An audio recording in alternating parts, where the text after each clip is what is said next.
Finley to throw. Over the middle, intercepted. Wolford again. Wolford the other way at the 30, the 40. Wolford to midfield.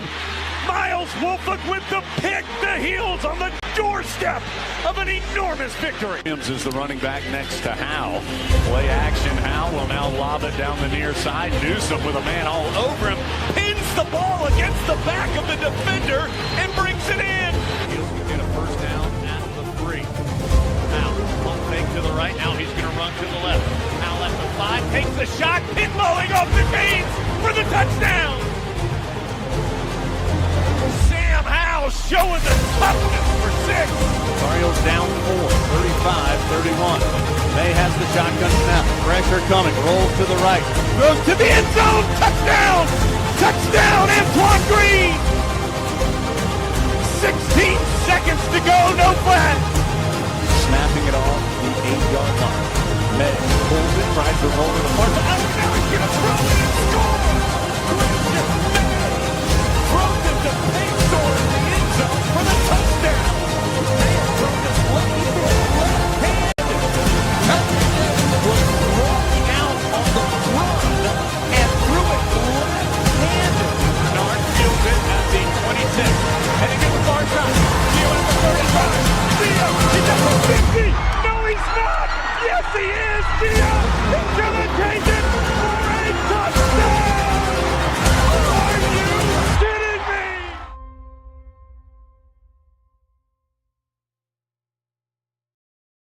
What's going on, guys? Welcome into another edition of the Heel Tough Blog podcast.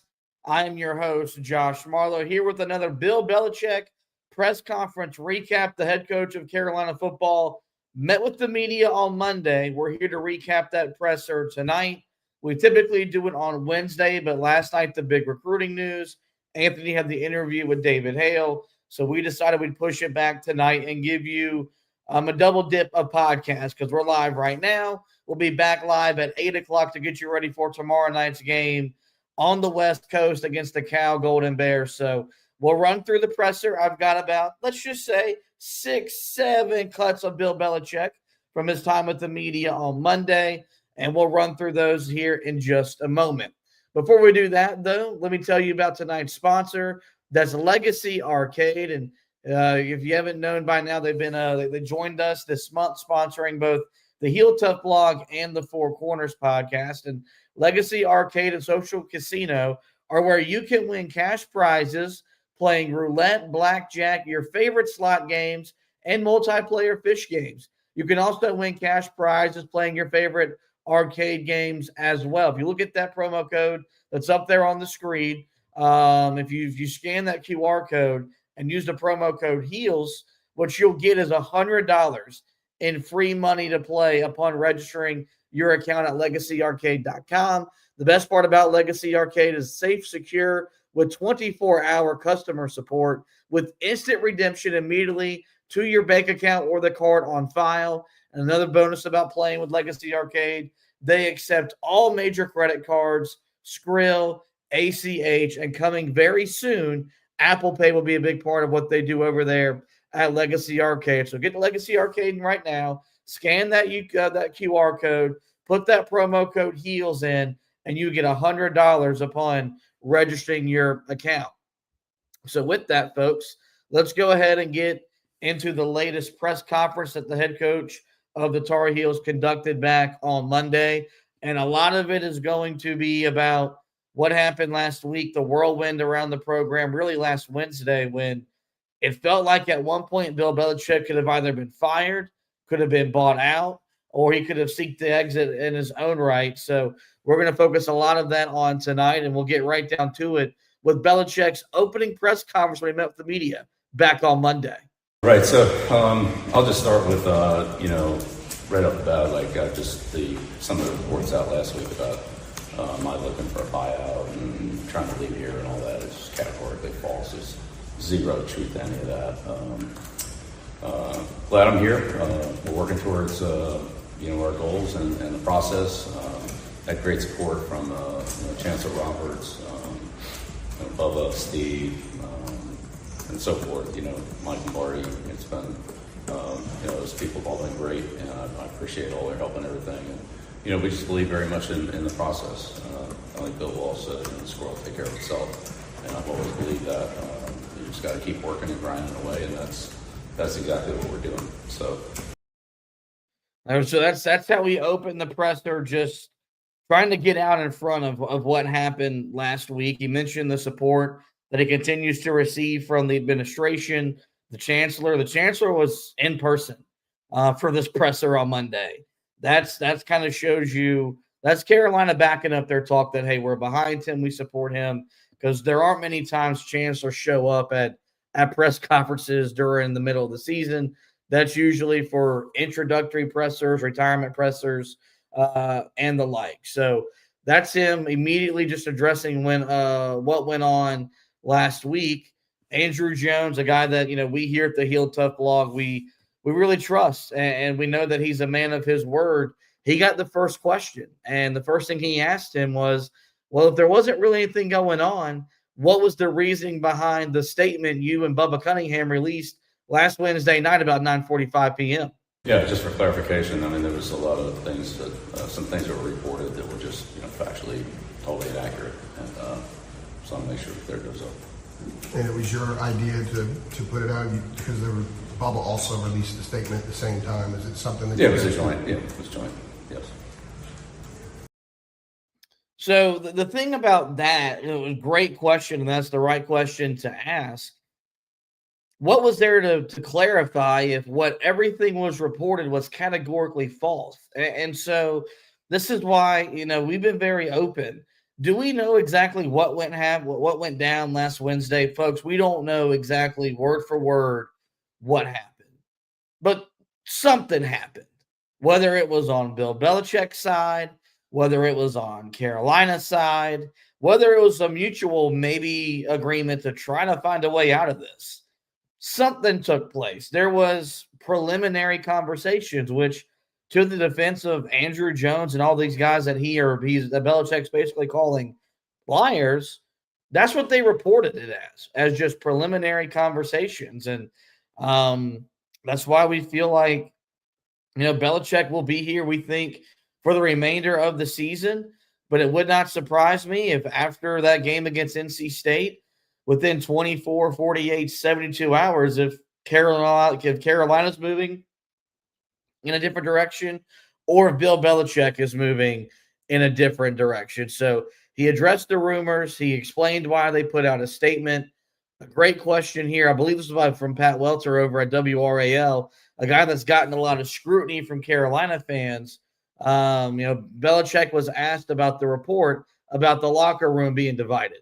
Yeah, I'm with all these people every day, coaches, players on the field. Our guys work hard. They have a great attitude, great energy, and we've shown a lot of improvement. We've made a lot of improvement. I think that's exciting for all of us to see, certainly for the individual players to see it, in the units that they work with. So I don't know what kind of perspective some of those people have that are saying that, but I think anybody that's around it on a daily basis would see that. I'm sure the players all see the improvement that they're making as this coaching staff. So, he's got to deny there being a divide in the locker room, because if he admits to that, then that really gives truth and evidence to what was reported last week. And at that point, there's really no coming back from that this season. And look, I think it's important to remember Carolina is just 2-3.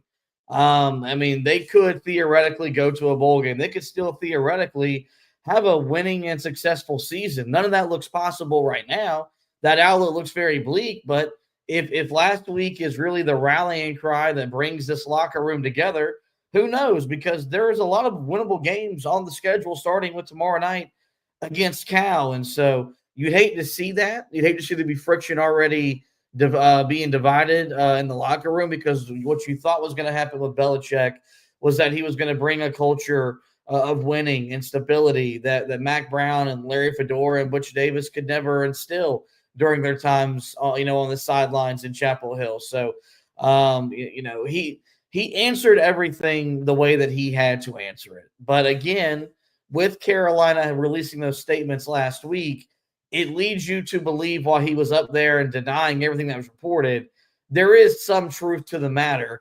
We just got to figure out the extent of it. And you won't find that out, honestly, until the season comes to an end and either Carolina decides to go in a different direction, if Bill Belichick decides to go in a different direction, or even if they decide to stick this thing out, there'll still be an airing out process where what really happened will come to the forefront, and we'll know exactly what happened during that time period last week where it felt like his job status and job security was as up in the air as it's been so far since he got hired.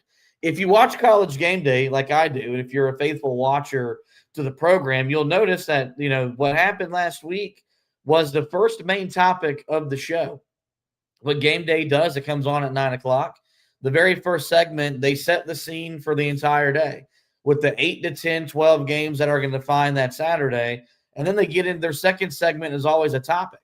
The topic was the Bill Belichick stuff and all the drama and chaos around Carolina football. And towards the end of that segment, while Kirk Herbstreit was coming to the defense of Bill Belichick, coming to the defense of the program, he got a phone call. And Pat McAfee wanted him to answer the phone call, alluding to Bill Belichick supposedly being on the phone line. And Bill was asked about that, and here's how he answered: if he was, in fact, the person that called Belichick during game day last Saturday. He texted me and said, can we have a quick conversation about this? And I said, sure. And so I just dialed it, and of course he didn't answer. So, yeah. But, Kirk's, great respect for him, and I've worked with him a number of times. No, I didn't realize he was on the air. And this is where the Belichick stuff gets annoying, because Belichick has been on College Game Day. And as much as we want to act like and believe that these coaches don't know what's going on, the head coach knows what time College Game Day airs. He knows that Kirk Herbstreit was on the air. I think he was wanting to really just take advantage and be on national television and come to the defense of his program in a way that would maybe sound better than what he did Monday on his press conference. And, I think if ESPN could have had their way, their producer would have told, Kirk Herbstreit to answer the phone, because that would have been really great impromptu television.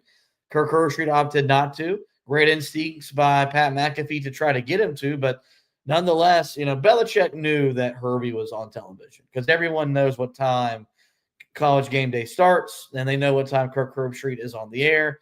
And I don't think Belichick got duped, and I don't think he was streaming the show and thought it was, in a TV break, in a commercial break. So, unfortunately, we don't get to see what could have happened if Herbie would have answered the phone. Did find it odd, though, that Belichick was willing to admit to calling him, by also, basically lying and saying he was not aware that Herbstreit was on the air. That's all the sound bites really from the stuff last week off the field. We'll get to a few more sound bites of stuff that really impacts Carolina right now on the field before we get out of the first of two live editions of the show here tonight on the Heel Tough Blog podcast. What you see when coaches are in a new environment and they're struggling, they get real defensive of their process, and it makes a lot of sense, because what they've done at previous stops, if they're successful coaches, have led them to where they are now. When you've got 6 Super Bowl rings as a head coach, 2 more as a defensive coordinator, Bill Belichick is going to believe that his process is working, and he defended his process when asked about it amid all the blowout losses Carolina has suffered on the field against P4 competition. Yeah, 100%. Yeah, absolutely. Yeah, it's a learning curve. We're all in it together, but we're making a lot of progress, and the process will eventually produce the results that we want to produce, like they have everywhere else I've been. So I'm very confident in that. Players are working hard. They're getting better, and we're going to continue to do that and improve. So, he's going to defend his process. I think the most important thing there that I liked hearing him say, honestly, is that this is a learning curve. There has been a certain arrogance from Belichick, Lombardi, when they came down to college football, that, well, because we were so successful at the NFL level, this is going to translate. It's a different game, man. It's a different beast. It's a different animal from the way that it's covered, from the way that you put your roster together, from the way that the game is played on the field. It's a different animal. And it's so different, but in the sense that what you see at the college level is infiltrating the NFL game as opposed to the NFL game being brought down to the college game. And so my hope is that during this latest week off, Carolina was a little bit more adaptive, their NFL stuff, to the way you got to operate in college. From the way you play offense to the way that you put together a game plan, no matter what it is. Hopefully, this learning curve is them adjusting to the college game and adjusting to the college players and not forcing the college players that aren't gifted enough to play at the NFL level to adjust to the way things they did at the NFL. So, he thinks that, they got better. He said that going into the Clemson game. We'll find out. If it's not 28-3 at the end of the first quarter, he could argue that they got better. If it's 28-3 and we're all going to bed at 11:30, as opposed to pouring our seventh cup of coffee to try to stay awake for a West Coast game, then there'll be a conversation there to be had. So, he has the right to defend his process, but at some point the results got to prove that this team is improving, because so far we quite frankly haven't seen improvement on the field. 2 more sound bites for you guys, and we'll get out of here. One thing Anthony and I have talked about a lot, and really this is something I've hammered home since TCU, since Charlotte, is this roster is lacking the talent that I think we expected it to have with the name of Bill Belichick on the sidelines, with the money you thought Carolina was going to be able to invest in the roster. And I do think that plays a part. It's not the whole reason why, but it has played a part as to why Carolina has been blown out as many times as they've been. And Bill Belichick was asked about his roster and if he would change the way they put it together. And he was very open and honest and said, we did the best we could putting together a roster considering how late we got hired. Yeah, look, when we got here, we had 3 defensive linemen. I mean, you can't practice with 3 defensive linemen. We went out and signed a lot of players. We signed players who didn't have offers, or offers that they didn't want, that were still, that it kind of, let's call it, slid through the cracks in terms of their recruiting process. We signed players in the transfer portal that were available. We were late in the running on a lot of them. We were late on in relationships. We were late on it in contacts, and we ran out of time. We did the best we could. I think Michael and his staff did a great job of upgrading the roster, and then it was upgraded again in the spring after spring ball. And our football team is a lot better than what it was at the end of spring ball, I can tell you that. I think that, in terms of the opportunities we had, could we have done, some things, going after some different players or whatever, I'd say, we got the ones that we got, and there were others that we were after that we didn't get. But, when you come in late on the recruiting end and on the portal end, we had a better chance in the second portal than we did in the first portal. And I think the results of that speak for themselves. Those are some of our best players. He's not denying that the roster got better in the spring portal. I also am really concerned if he's that adamant that this team is better today than it was in the spring. How bad did this team look during spring practice? It comes across as an excuse, but he's not lying. The timing of his hiring was, I think it was December 11th, did impact what Carolina was able to do in the portal. Considering when Mac Brown was officially fired to his last game to when Belichick was hired, Carolina missed almost 2 weeks worth of time getting in the portal and trying to get talent. I do think that if Belichick would have been hired 48 hours after the state game, Carolina does a much better job adding talent to the roster in the winter than what they were able to do. I don't know what that means. I can't say that Carolina would be 3-2. I can't say that Carolina still wouldn't have been blown out in the way they have against, TCU, Central Florida, and Clemson. But I do think that if they would have been there on December 1st, there would be more talent on the roster right now. And that's why, if you're in the camp of still wanting to see the Belichick thing out, and it still sounds like Carolina is financially committed to football, if he's still the head coach going into this upcoming offseason, I do think Carolina will be able to add talent much better right away and be able to upgrade the roster in a major way, in addition to what they're bringing in to the high school recruiting. And that's the thing about college football. I think it's maybe the biggest difference from the NFL. The NFL, yes, you got to have talent, but you can scheme yourself to wins, especially in the regular season. You can out scheme an opponent or two, and maybe have less physical and natural talent and find a way to beat them. It's much harder to do that at the college level, especially at the power conference level. And especially with the way the conferences have exploded right now, where there's just 4 conferences and there's a bunch of heavyweights in 2 of them, you really got to have the war daddies to go, toe to toe with those guys. And if you don't, it makes it harder to win. It's not impossible.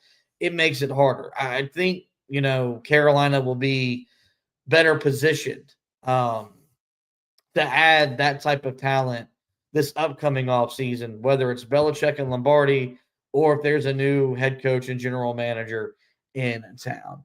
Last piece of sound we'll play for you guys is an injury update. He did provide one of Gio Lopez, not one that was worth me cutting and pulling for you guys. Was asked if the car injury impacted the way that he's performed. Belichick simply said no, but that he was able to practice at full capacity. And, of course, Carolina released their availability report going into tomorrow night's game. Gio Lopez not listed on either. Updated depth chart, Gio Lopez listed ahead of Max Johnson. The expectation, the belief, Gio Lopez to be the starter tomorrow night against Cal. But he did provide an update on Thad Dixon, who's going to miss some time. And here's what the head coach had to say about the absence of his star corner and his best defensive player. Yes, he won't be available this week. He'll be at least a couple more weeks. I'm not sure exactly how that's going to turn out. We'll just take it day by day or week by week here for a couple weeks and see. But Thad was certainly one of our best players. Trained very hard. As one of our team captains, gave a lot of leadership to the team. As one of our, again, most experienced and oldest players. Played a lot of football, seen a lot of football. So it's a tough injury for him, especially kind of a non-contact. When he landed, it kind of hit in a weird place, and so it was not like, I don't want to say normal injuries, but it was kind of different. And I've seen him, I've talked to him. He's a great competitor. He's already bouncing back, and we'll see what happens. Yeah, so just an unfortunate injury. It's going to be the last year of college football for Thaddeus Dixon. And it, for a guy that's going to play in the NFL, doubt you see him come back. Probably just works on rehabbing and then getting ready for the NFL draft process, which, has become a 4-month event once the season ends. There's so much that goes up into the draft from a training perspective. That's going to be his focus. And I think Carolina is going to miss his leadership, going to miss his production, but Belichick did leave the door open for him to return. And who knows, maybe it's that important to him that he comes back and plays again, to wear that uniform, to be a part of what foundation and culture they're trying to lay. Maybe they're hunting for a bowl game, and he knows that if he's on the field, Carolina can achieve that. So just in the short term, it just sucks all the way around for Thad. But we got to see what happens in the long term, if he can and will be able to make his return to the football field. With that, guys, it is going to wrap up this edition of the podcast. In the meantime, we will direct you guys to the website. That's HeelToughBlog.com. I wrote about that availability report earlier today. Go check out who's all out for Carolina, who is probable for Carolina in their game against the Cal Golden Bears tomorrow. Anthony is working on the preview, which will be made available. And then, of course, he'll be back on Saturday with that game recap as we keep you up to date on the latest things around Carolina football. As for basketball, preseason stuff came out this week. AP poll, ACC preseason stuff. I got you covered with that news as well. And once the Luka Bogovic's news becomes official, I'll have you covered. So make sure you go to the website, HeelToughBlog.com for the latest and the best coverage of Carolina basketball and Tar Heel football. As for the podcast, you guys know where to find us. Every major podcasting platform, simply search the Heel Tough Blog podcast and we'll pop up. If you're an audio consumer, we encourage you guys to rate, review, and subscribe. If you consume us visually, the best way to be notified when we go live is to like and follow us on Facebook at Heel Tough Blog, on YouTube at Heel Tough Blog, or at my personal Twitter account. It's right here on the screen at HTB_Josh. Once you like or follow those pages, you will be notified when we go live, which is, tonight is typically Wednesdays at 6 for the press conference recap, Thursday nights, 8 o'clock for the game previews. If you like those pages, you'll be notified when we're live. You can jump right in and listen to all of our UNC football content. But in the meantime, guys, that is going to wrap up this edition of the podcast. I want to thank everybody once again for watching and listening. And as always, go Tar Heels.